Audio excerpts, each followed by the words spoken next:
धीरे धीरे धीरे मन सहज रूप से शांत रहने लग जाता है और ऐसे शांत मन में एक नया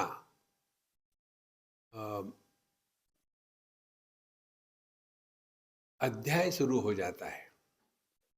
कौन सा अध्याय? जगत के हर एक अनुभूति से हम सीखना शुरू करते हैं। फिर हम किसी को प्रश्न पूछेंगे नहीं, सीखेंगे। तो क्या है जीवन? जन्म से लेकर के मृत्यु तक हमारा जीवन एक दिशा में बह रहा है। बीच में भंवरा आ जाता है। भंवरा क्या है? भंवरा है देहात्म भाव। देहात्म भाव से तादात्म्य हो गया कि उसमें खींचे गए। भंवरे में पानी की गति कैसी होती है? Centripetal, not centrifugal, centripetal. अपने में खींच लेता है वो, और सुखी दुखी होगा।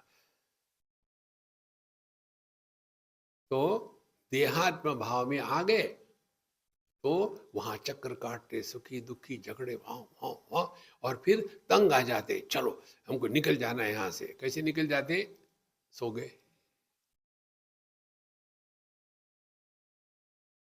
सो गए माने अब देहात्म भाव का त्याग हो गया।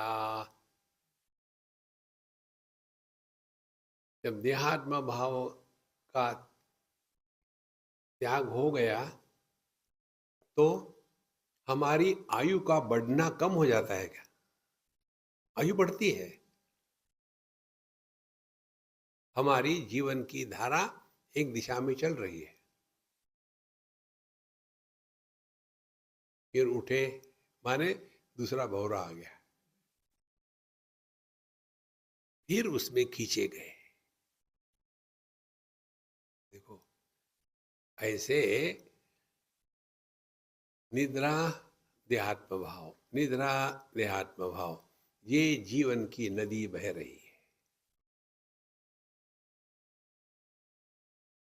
और ये नदी जो है ये एक दिशा में बहती है।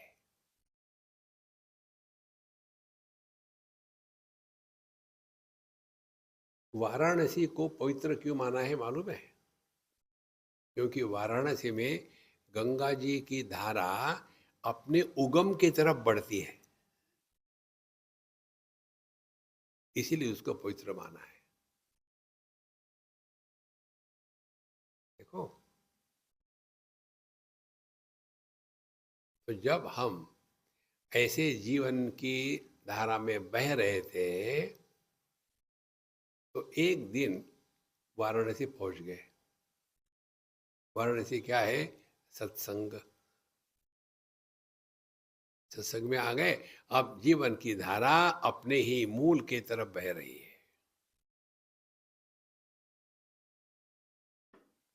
देखो महाराज, फिर अब हमको दुनिया से कुछ लेना देना नहीं। जगत की वस्तुओं का संग्रह और व्यक्तियों की परेशानी, इससे अपने आप को मुक्त करो। बहुत हो गया है।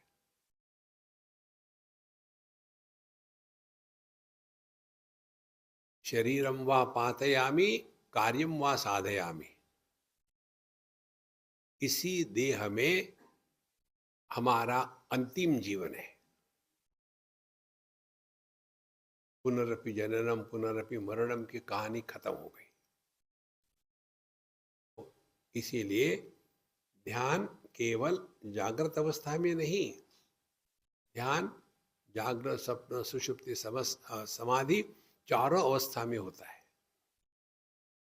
भगवान कहते गीता में, इसीलिए मत्तः स्मृति ज्ञानम अपोहनंच, मैं ही जागृत स्वप्न सुषुप्ति और समाधि इन चारों का आधार हूं। और इसीलिए सर्वैहि वेदैहि ये अहम को जानना योग्य है।